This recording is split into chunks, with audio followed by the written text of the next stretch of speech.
Hey guys, welcome to another fantabulous show with me, your very one and only host, Chloe Thompson. I am so excited to be here with you for another episode where we will be talking about podcasts and much more. So, I did a bit of searching and found a really awesome article by Good Housekeeping called 20 Podcasts for Teens That'll Keep Them Glued to Their Headphones. We won't be covering all 20 podcasts. Instead, we picked 2 or 3 from the list we thought we may find interesting. So let's dive in and talk about some of these podcasts. First up, Teen Girl Talk.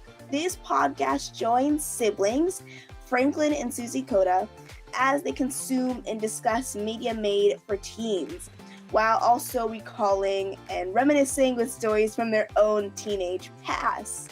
They talk about movies, TV shows, books, and more.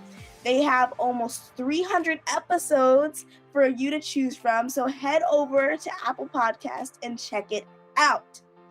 Next up is Stuff You Missed in History Class. This podcast is brought to you by Holly and Tracy, 2 very seasoned hosts. With over 1,700 episodes available to listen from, you could practically earn your doctorate in history by simply listening to this podcast. Stuff You Missed in History Class explores many historical events and people with such in-depth that it will leave you with so much info to chew on for the rest of the week. Another one of our favorites that didn't make it on the Good Housekeeping list is Hidden Brain by NPR, hosted by Shankar Vedantam, who uses science and storytelling to reveal the unconscious patterns that drive the human behavior, shape our choices, and direct our relationships. This podcast is such a great way to learn about yourself and others, all backed by science and extensive research. Speaking of podcasts, I'm actually working on one myself, and it is called You Are the Company You Keep. And it's all about taking a dive into successful people and why they have the friends they have, and the importance of keeping good company. I'm really looking forward to sharing more about it when it's ready, but for now, I'm going to let you know about what the process has been making it a reality. So I'm going to talk about a little bit of both. So what the podcast is going to be about. So the first one that I'm working with a bunch of different kids, it's all about just taking kids seriously, us kids interviewing adults based on different issues going on or different things that we're interested in and want to learn more about. And so it's really all about is finding those things out. And all of us together were kind of chaotic. So that's kind of the name of the show right now, is kind of chaotic. Because when we get together, it can get a little chaotic, but yet we still find a way to get our point across. So that's really I'm really excited about, and what it's going to be about is taking kids seriously and having us interview different people on their craft and what we're interested about it, or even just stuff that's going on in the world. And the reason why I really wanted to create that podcast and work together with us in creating the podcast, and why we wanted to create it, is the whole point of it is taking kids seriously. I know that's super important to me, and I know it's the same way for my friends. And I guess the vision and like the big picture, like I said, is really just to make sure that people acknowledge that kids can be seen as people that can do things. Like, we can be seen, we can be heard, and we can get our point across. And then with the other podcast, and the reason why I want to do it is because I know I have plenty of friends that are successful, and I know I keep them around me because they understand what I may be going through, and just being able to have those people to talk to is always great, because like I said, they understand what's happening and what you're going through and your struggles. And even when it comes to just having that good company, it's always great. So yeah, that's the reason why I'm really creating this podcast, is really to showcase why it's good to have this company, especially with people who are successful, and hearing their points of view about it. And I really, like I said, I want to hear more about people's points of view on this. And I think when I thought about creating a podcast, I thought it was like really easy. You get on a call real fast, especially with other people. It's a lot harder sometimes, but it's a lot more fun too. But I expected it to be like bang bang in like 30 minutes. We'll do the interview, get it done. Yeah. But no, we have to make sure that we get on a good hour and a half, 30 minutes before we actually have the person come on. So that we can get our, because we all use a different record. So we record on our own computer, so we all have our own audio. So we always make sure that we have to make sure that everybody's audio is running. We have to make sure that we have it going for a couple minutes before to make sure that it's getting everything and make sure that it doesn't crash or something doesn't happen right when we're recording. And then we also have to make sure that our guest has everything going on correctly. And so it's a lot harder sometimes because of that, and having to check with our guests to make sure that our guest is doing well, and making sure that everything is working with them. And hopefully with the podcast, I want to have at least 8 episodes filmed within like the first 2 months. And like when it comes to doing things often, we do record every Sunday.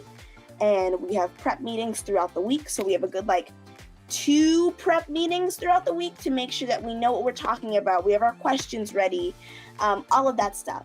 But the actual recording happens on a Sunday. So our prep meetings normally happen we have a meeting the Monday after our recording to talk about how it went and what we think we could have done differently and everything about that. And then we also have meetings on Fridays and Saturdays on going over questions and getting our questions ready and just doing those type of meetings.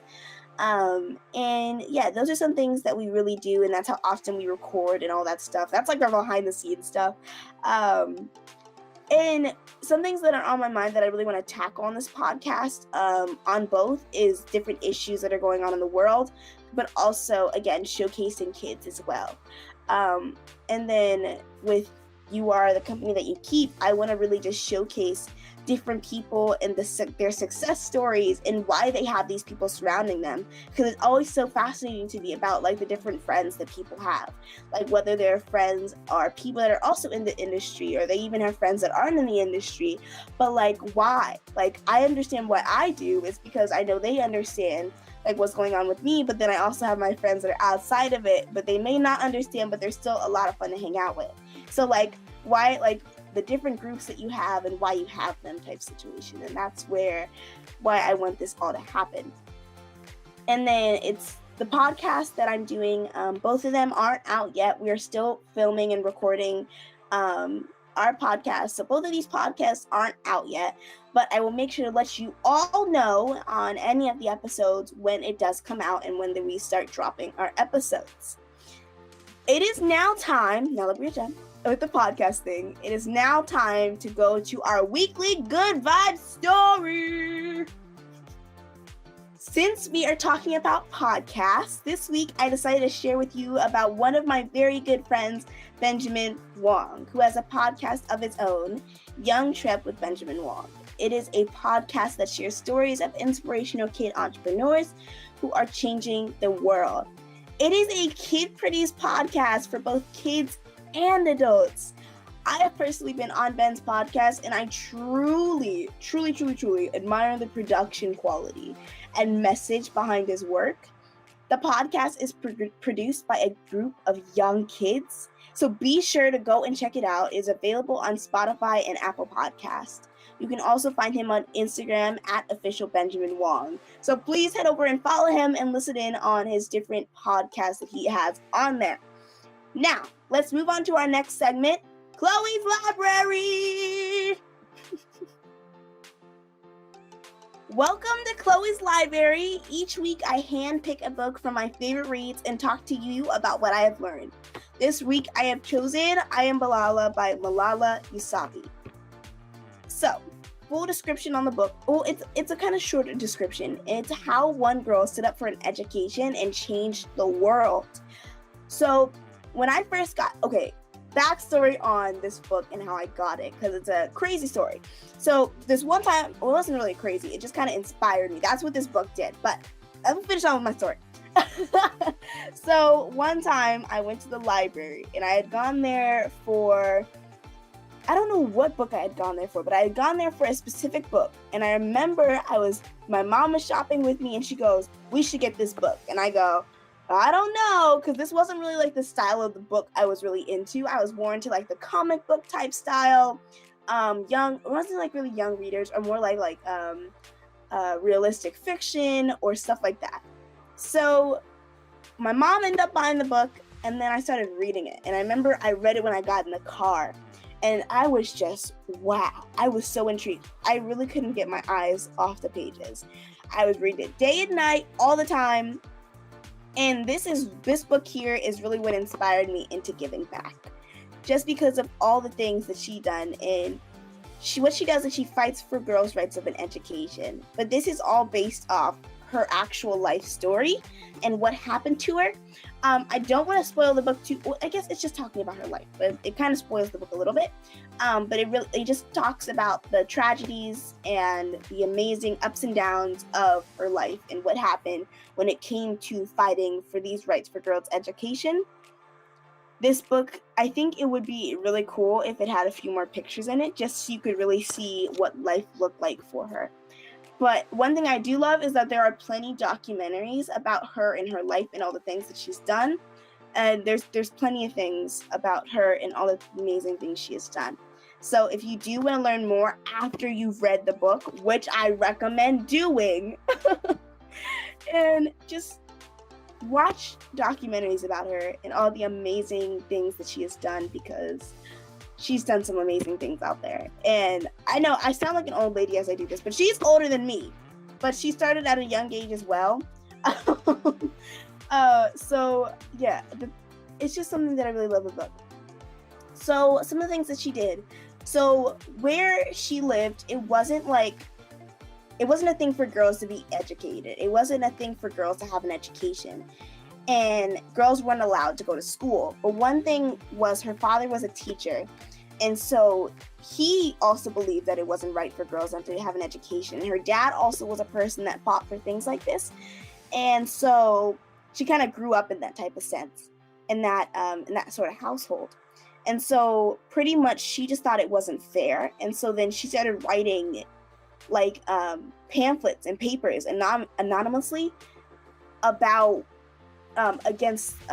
against it, and she ended up getting tracked down for it, and some things happened to her, but she still persevered. And that's something that really inspired me, was because although all the different hardships and the things that happened to her, she still persevered and continues to fight for it, and continues to fight for a girl's right for an education. Something that has really inspired me, and something that I really admire her for. And I rate this book a 10 out of 10. It's a book that I recommend to anybody that wants someone to look up to. When she is a person that I really do look up to, but like when they find someone to look up to, and someone that's really going to help them and inspire them to want to give back, because that's what she did. She really inspired me to want to give back. So like I said, it's an amazing book. I Am Malala, and it's all about teaching girls on the story of a girl who changed the world. All about just getting a girl's rights for an education. So it's an amazing book, 10 out of 10. So go get this awesome book and let me know how you liked it. That's it for this week's show. As always, be sure to participate in the chat below and leave us your comments. If you want to see more of what I'm up to, head over to my IG page, Khloe Cares, and I will catch you guys later. Bye!